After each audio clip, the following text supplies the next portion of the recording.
감사합니다. 오늘 고린도전서 9장 1절부터 12절까지 말씀을 통해서 믿음의 기회비용이라는 제목으로 우리가 말씀의 은혜를 함께 나누려고 합니다.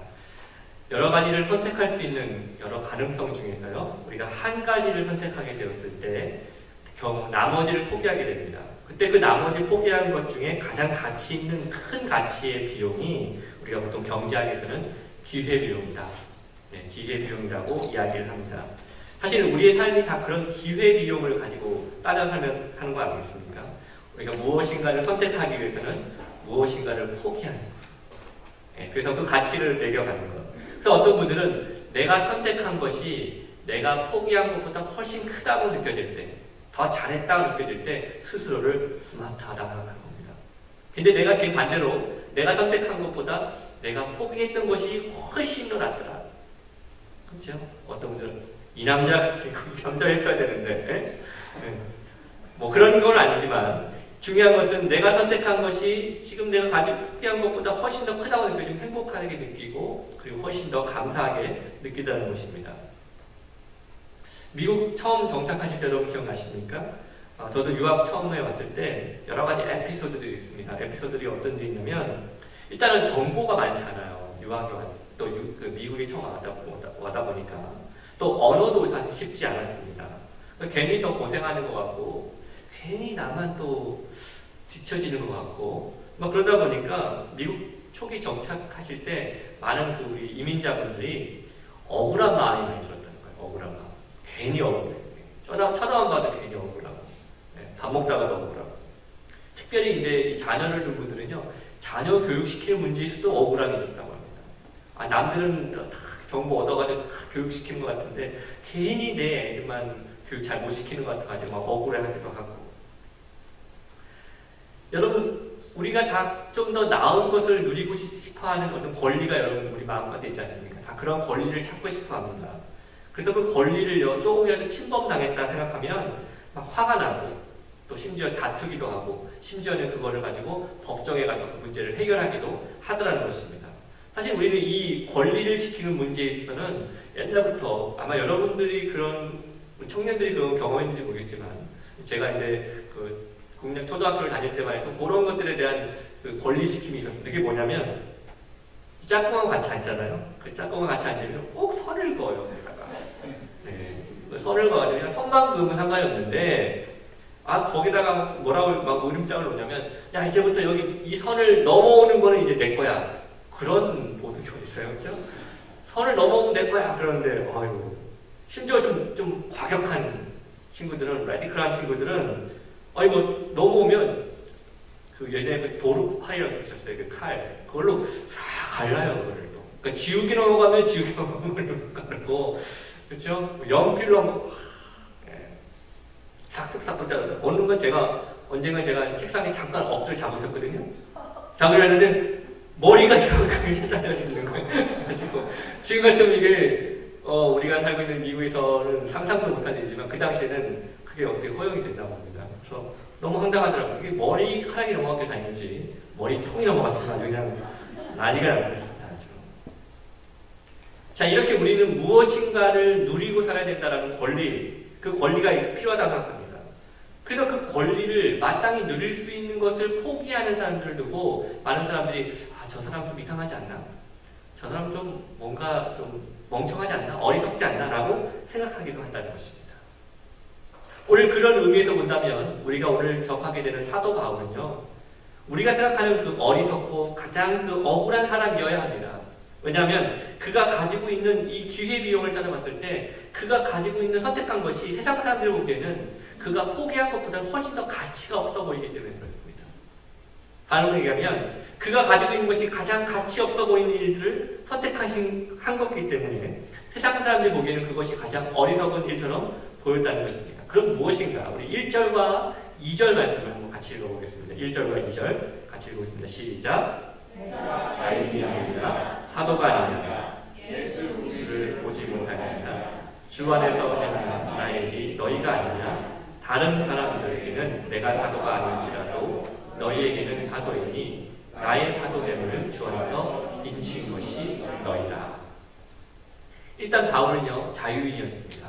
일단 바울에게는요, 바울의 그 로마의 시민권이라는 것을 가지고 있던 자유인이었습니다. 그리고 또한 바울은 어떤 사람이었는가? 바울은 사도였습니다. 당시 많은 사람들이 바울이 사도라는 것을 의심하는 사람들이 참 많았습니다. 왜냐하면 사도가 되기 위해서는 조건이 있어야 되는데 부활하신 예수님을 만난 사람이어야 합니다.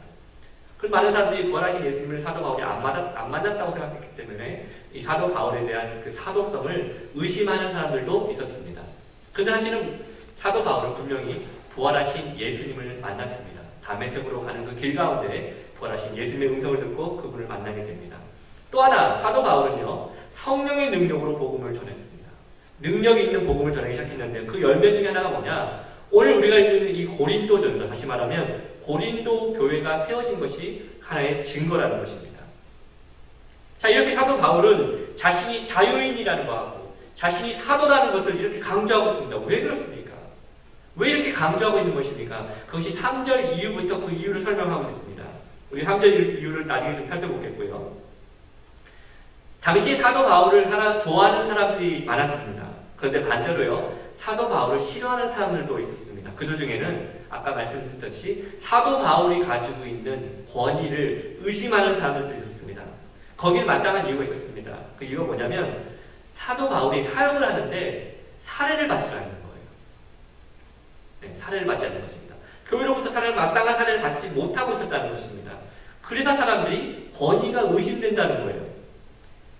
당시 사회에서 일종의 가르침을 주는 사람들이 한 4가지 방법이 있습니다. 첫 번째 방법은 뭐냐면 배우는 학생들한테 수업료를 받는 거예요. 배우는 학생들에게 수업료를 받아서 수업료를 가지고 가르침을 주는 사람들이 살아가는 것입니다. 또 하나는 뭐냐면 도움 많은 재력가의 후원을 받는 것입니다. 그래서 그렇게 해서 살아가는 겁니다. 또 한 가지가 뭐냐면 좀 그러긴 한데 국어라는 겁니다. 가르치는 사람이 국어를 해서 자기의 돈을 얻어가지고 이거를 이렇게 챙겨가는, 그 삶을 살아가는 그 방법입니다. 그리고 네 번째 방법이 하나 있는데 그게 바로 뭐냐면 일명 우리말로 표현하면 투잡을 뛰는 겁니다. 투잡을 하는 겁니다. 실제로 제가 아는 전도사님은 제가 이제 같이 사역을 했을 때 전도사님은 생활비가 좀 이렇게 부족하니까 일단 교회에서 사례를 받으시기도 하고 동시에 뭐 하셨냐면 바닷가에서 오징어를 띄우셨어요. 그래서 그 오징어를 띄우셔서 오징어를 파시는 거예요. 오징어를 팔아서 생활비도 없고 뭐 학비도 없고 하는 겁니다. 여러분 상상해 보십시오. 제가 여러분이 전화 들어가지고 전화신방 전화 들어가지고 혹시 오징어 안 필요하세요? 지금 제가 여러분에게 오징어 팔고 있다고 생각해 보십시오. 여러분 별로 목사님이 좀 이상하다 이렇게 생각할지도 모르겠습니다. 근데 여러분 사도 바울은 사실은 이렇게 하고 있는 이유에 정당한 이유가 있었습니다. 분명히 의도가 있었다는 거예요. 우리 4절 5절 말씀 같이 한번 읽어보겠습니다. 4절 5절 말씀 시작. 우리가 먹고 마실 권리가 없겠느냐. 우리가 다른 사도들과 주인들과 대화와 같이 믿음의 자매된 아내들 데리고 다닐 권리가 없겠느냐. 이 4절 이후부터 이 사도 바울이 쓰는 이 용법 중 하나가 반어법입니다. 그러니까 반어법이라는 것은 일부러 틀린 말을 계속 던져서 상대방으로 하여금 자신이 알고자 하는 진짜 뜻을 깨닫게 하는 방법으로 이 반어법을 씁니다. 4절과 5절 말씀을 통해서 복음을 전하는 사도 바울이 무엇을 얘기하냐면 복음을 전하는 사역자는 마땅히 생활에 맞는 그 보상을 받아야 된다라는 것을 얘기하고 있는 것입니다. 제가 한번 여러분에게 물어보겠습니다. 우리 여기 마이밀 주님의 교회 최 목사는 돈을 좋아할까요? 싫어할까요? 왜 웃으세요? 그렇죠? 제가 여기서 대답을 잘해야 되거든요. 만약에 이렇게 돈을 좋아한다 그러면 아유 목사님 돈만 밝혀 하고 생각할 수도 있고 제가 돈을 싫어한다 그러면 다음 달 사례비는 안 나올 수도 있습니다. 네. 저는 그냥 이렇게 말씀드리겠습니다. 일단은 주신다고 화를 내진 않습니다. 네. 여러분 누가복음 10장 7절을 보면요. 예수님께서 70명의 전도자들을 세워서 각 마을로 파송하실 때 이렇게 말씀하셨습니다. 그 집에 유하며 주는 것을 먹고 마시라. 일꾼이 그 삭을 받는 것이 마땅하니라 말씀하셨습니다. 여러분 사도 바울 역시도요. 사도와 같이 자유인과 같이 다른 사도들처럼 일반적인 노동을 하지 않고도 생활비를 받으면서 복음에 전념할 수 있는 권리가 있었습니다. 그리고 만약 사도 바울이 결혼까지 했다면 다른 사도들처럼, 베드로처럼 다른 사도들처럼 자신의 아내를 데리고 다니면서 동역할 수도 있었던 권리가 있었습니다. 왜냐하면 7절 말씀에 있는 것처럼 군인도 자기 비용으로 근무하지 않지 않습니까? 여러분 군대 갈 때 자기 돈 내고 군대 가는 사람이 없습니까? 다 먹여주고 재워주는 거죠. 농부도 자기의 밭에서 나는 것을 먹는 것처럼 바울에게도 그런 권리가 있다는 것입니다. 말씀을 전하기 때문에 그런 대우를 받을 수 있는, 그런 사례를 받을 수 있는 권리가 있다고 그랬습니다. 그런데 사도 바울은 그렇게 하지 않았다는 것입니다. 이것은 사도 바울이 무능하거나 무식했기 때문에 그런 것이 아닙니다. 정보가 없었기 때문에 그런 것이 아닙니다. 사도 바울이 그렇게 동등한 대접받기를 거부했던 이유는 특별한 이유가 있기 때문에 그렇습니다. 저는 여기서 사도 바울을 생각하는 믿음의 기회비용을 생각하게 되는 것입니다. 우리 12절 말씀 같이 한번 읽어볼까요? 12절 말씀 같이 읽겠습니다. 시작. 이런 권리를 가졌거든 하물며 우리를 가보내. 그러나 우리가 이 권리를 쓰지 아니하고 범사에 참는 것은 그리스도의 복음에 아무 장애가 없게 하려. 그리스도의 복음에 아무 장애가 없게 하려. 여기 참는다라는 표현이 있는데 이 참는다라는 표현의 원래 의미는 지붕을 덮는다라는 뜻이 있습니다. 무슨 얘기냐면 모든 것을 덮고 묵묵히 견디어 나간다는 거예요. 모든 것을 덮고 묵묵히 견디어 나간다. 여러분 사도 바울도 사람입니다.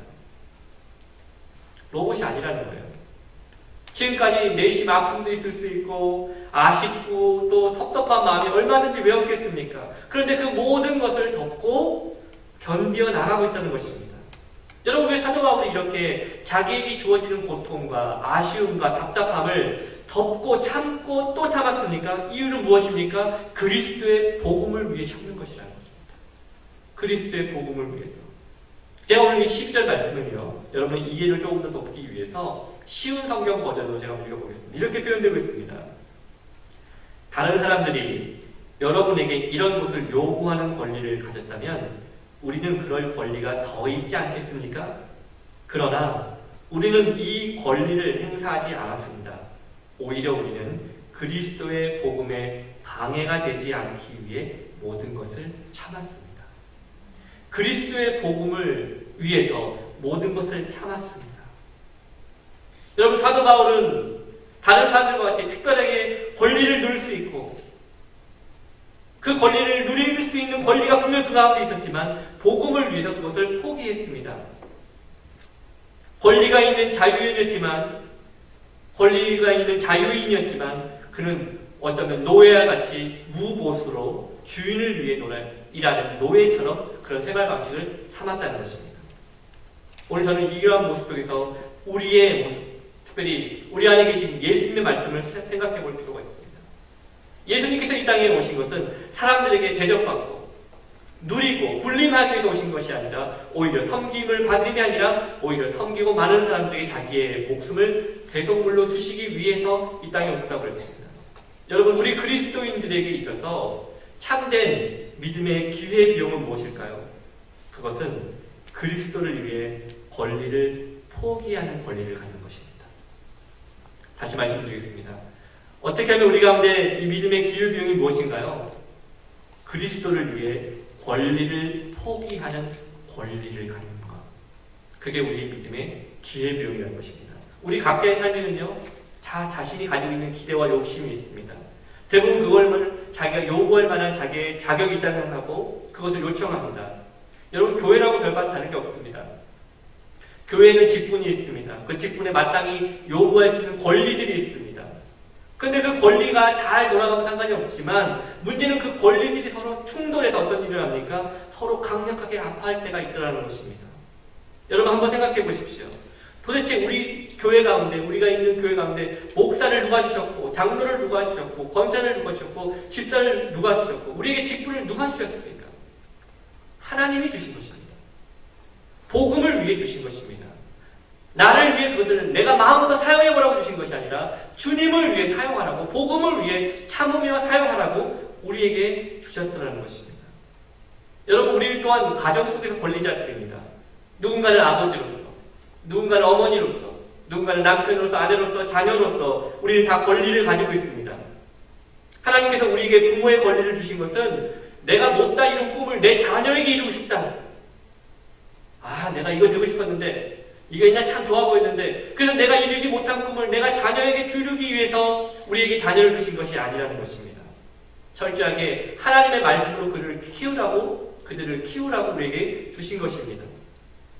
또 우리에게 부모님을 주신 것은 우리가 내 마음대로 행동해서 부모님의 마음을 아프게 하라고 우리에게 주신 권리도 아닙니다.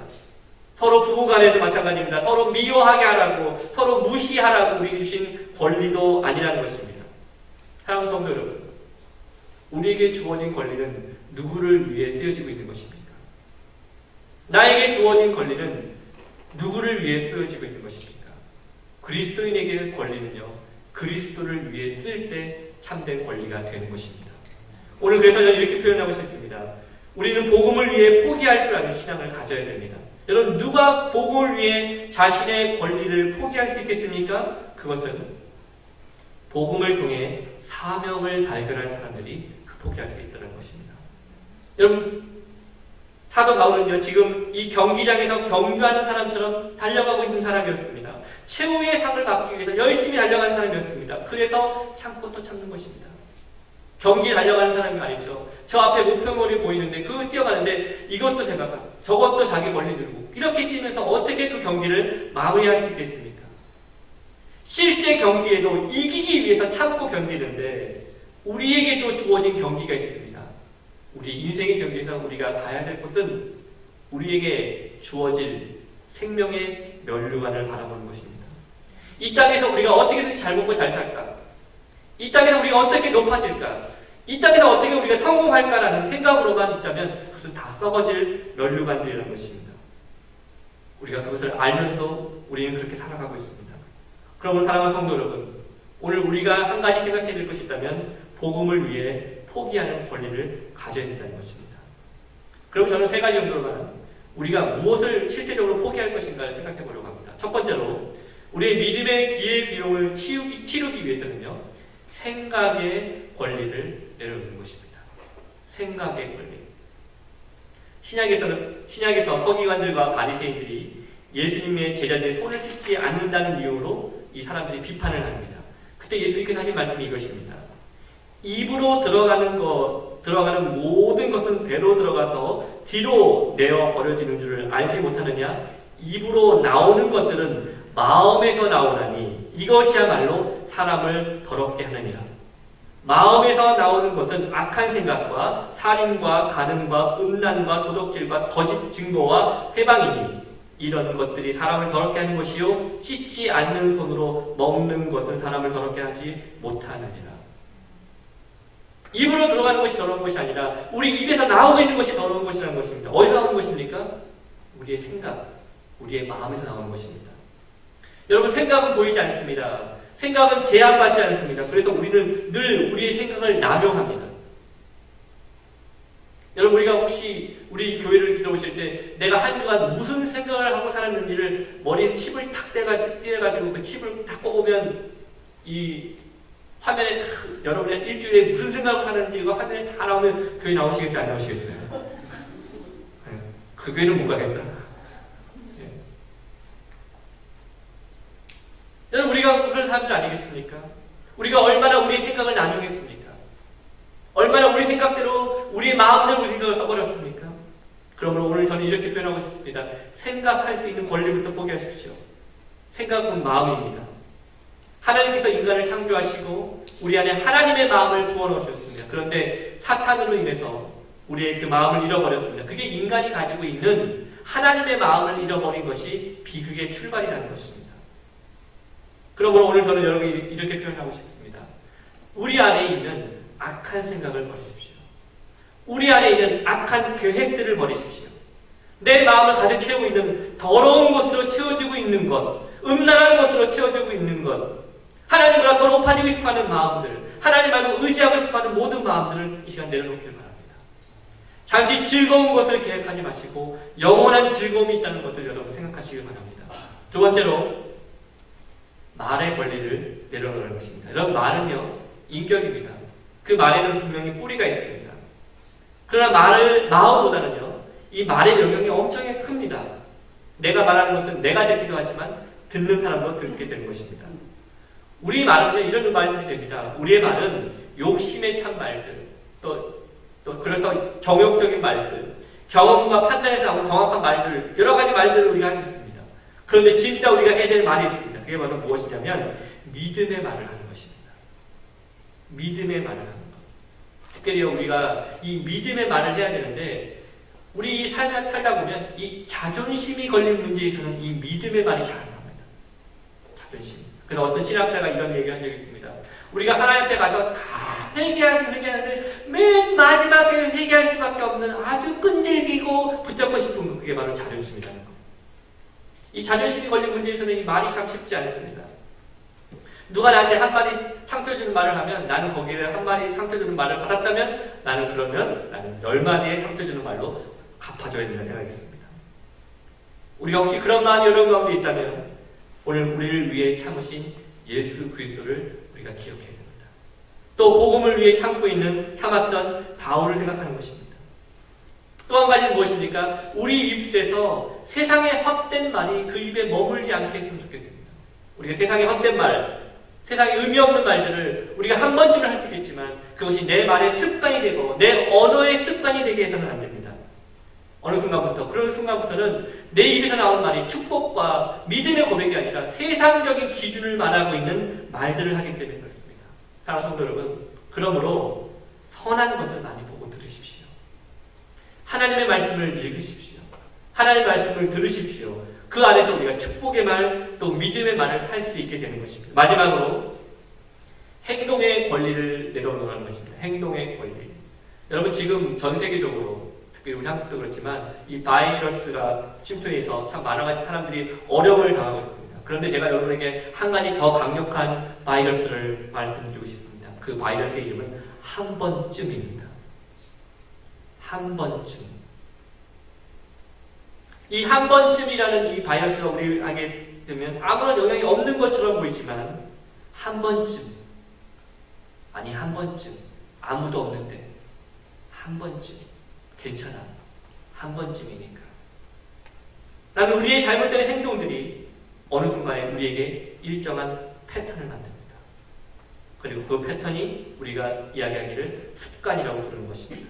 그리고 이 습관이 결국 우리의 삶을 만들어버리는 것입니다. 그러면 우리가 해야 될 일이 있습니다. 행동의 권리를 내려놓는 것입니다. 어떻게요? 내 정욕대로 살려고 했던 내 행동의 권리를 들면서 9장 67절에 이렇게 표현했습니다. 내가 내 몸을 쳐 복종하게 하면 내가 남에게 전파한 후에 자신이 도리어 버림을 당할까 두려워합니다. 여기서 내 몸을 쳤다라는 이 말은 문자적으로 하면 얼굴에 눈밑을 때린다라는 거죠. 여기 제가 복싱을 안 해봐서 잘 모르겠지만 복싱하는 분들이 주먹 쥐고 누군가를 때리는 것을 얘기하는 것입니다. 자신의 행동을 할 때 하나님보다 더 정욕적으로 행동하라는 이 모든 것들을 그렇게 공격적으로 이어나가라는 것입니다. 철저하게 복음 앞에 순종하라는 것입니다. 사랑하는 성도 여러분, 사도 바울은 얼마든지 대우받을 수 있었습니다. 사도 바울은 그런 권리가 있었습니다. 그러나 복음이 전파되고 복음이 드러난 일에 그 모든 것이 방해가 된다면 그것조차도 포기할 수 있는 사람이었습니다. 우리도 얼마든지 대우받고 싶어하는 많은 삶의 영역들이 있습니다. 인정받고 싶고 높아지고 싶은 우리의 권리들이 있습니다. 그러나 오늘 우리가 하나님의 말씀을 다시 한번 묵상해 보면서 내가 무엇을 선택해야 무엇을 잃어버린다는 것을 깨닫는다면 우리의 진짜 값진 기회비용은 예수 그리스도의 복음의 말씀을 붙잡는 것입니다. 세상 사람들이 그것을 바라보면서 어리석은 일이라고 말할지라도 우리가 믿음의 말씀을 붙잡을 때 우리는 가장 가치 있는 것을 선택한 것입니다. 오늘 저와 여러분이 이 한 주간 여러 삶 가운데 하나님 나의 생각의 권리를 내놓게 해주옵소서. 머리로 얼마든지 우리의 마음을 얼마든지 짓고 싶은 죄가 있는데 그것을 포기하게 해주십시오. 하나님 내 입술의 권리를 내놓게 해주십시오. 내가 얼마든지 내 정욕적인 말들을 하고 싶었지만 누군가를 상처 주는 말을 하고 싶었지만 하나님 내 입술을 통해서 이제 믿음의 말, 축복의 말이 나오게 해주시옵소서. 내 행동에 습관처럼 되어 있는 한 번쯤 아무도 보는 이 없을 때 나의 모습처럼 한 번쯤 하고 있는 나의 그 잘못된 습관들이 이제는 내려놓게 해주십시오. 내가 이 일을 하는 것은 참 멋진 사람이 되기 위한 것이 아니라 복음을 위해서입니다. 우리에게 주어진 이 십자가의 복음이 우리의 삶과 우리의 생각과 우리의 언어를 통해 누군가에게 증거되는데 방해가 되지 않기 위함입니다. 저 여러분 이 한 주간 이 믿음의 말씀을 붙잡고 나가실 때 주님 약하고 힘들 때 오히려 하나님 말씀 붙잡고 살아가는 믿음의 삶이 되게 해주십시오. 이런 믿음의 고백이 우리가 있기를 주님의 이름으로 축복합니다. 그래서 오늘 저는 여러분과 함께 이 찬양을 드리고 싶은데 우리 다 같이 자리에 일어나시겠습니까? 여러분 우리가 가지고 있는 더 누리고 싶고 더 가지고 싶고 더 높아지고 싶고 자존심이 걸린 문제까지 있는 이런 것들을 우리가 내려놓으려고 하다 보면 세상적으로 봤을 때는 참 어리석어 보이고 참 약해 보일 수도 있습니다. 그러나 오늘 우리가 하나님 앞에 나갈 때 오히려 우리가 하나님 말씀을 붙잡고 하나님 말씀을 선택하는 사람은 가장 강한 것을 선택한 사람이 되는 것입니다. 오늘 저 여러분이 이 찬양을 통해서 주님 약할 때 나에게 강함 되시는 주님을 내가 바라보며 나갈 수 있는 믿음을 나에게 허락하여 주옵소서. 우리가 합심을 같이 한번 기도하며 찬양하며 나가도록 하겠습니다. 약할 때 강함 되시네. 약할 때 강함 되시네. 나의 보배가 되신 주 나의 모든 것 주 안에 있는 보물을 나는 포기할 수 없네. 주 나의 모든 것 예수 어린 양 예수 어린 양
존귀한 우리가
참 많았다는 것을 깨닫습니다. 그러나 오늘 사도 바울이 주님을 위해 참으셨던 것처럼, 아니 예수님이 십자가를 위해서 참으셨던 것처럼, 오늘 우리도 내 생각으로 얼마든지, 그리고 내 마음으로, 내 입술로, 내 행동으로 얼마든지 누리고 싶었던 그 모든 권리를 이제 말씀을 위해, 주님을 위해 그 권리를 내려놓게 하여 주시옵소서. 그래서 내 삶 가운데 예수 그리스도가 가장 존귀한 분이신 것을 우리의 삶을 통해 쓸 수 있도록 주께서 인도하여 주옵소서. 이제는 우리 주 예수 그리스도의 놀라우신 은혜와 하나님 아버지의 크신 사랑하심과 성령님의 인도, 교통, 보호하심이 오늘 주의 말씀을 듣고 내 안에 있는 많은 생각의 권리, 말의 권리, 내 행동의 권리가 있음에도 불구하고 나를 위해, 십자가를 위해 참으셨던 예수를 바라보고 복음을 위해 참았던 사도 바울의 모습을 바라보며 나 역시도 다시 복음을 위해 내 권리를 내려놓고 다시 주님의 말씀을 붙들기를 소망하는 우리 귀한 성도들 머리 위에 그 가정과 직장과 사업장과 특별히 우리 학생들 가운데 학업의 진로의 문제를 가지고 또 신분의 문제를 가지고 또 하나님께 기도할 수밖에 없는 우리 그 영혼들 머리 위에 또 우리 교회와 또 나라와 민족 위에 이제부터 영원토록 함께 있을지어다. 아멘.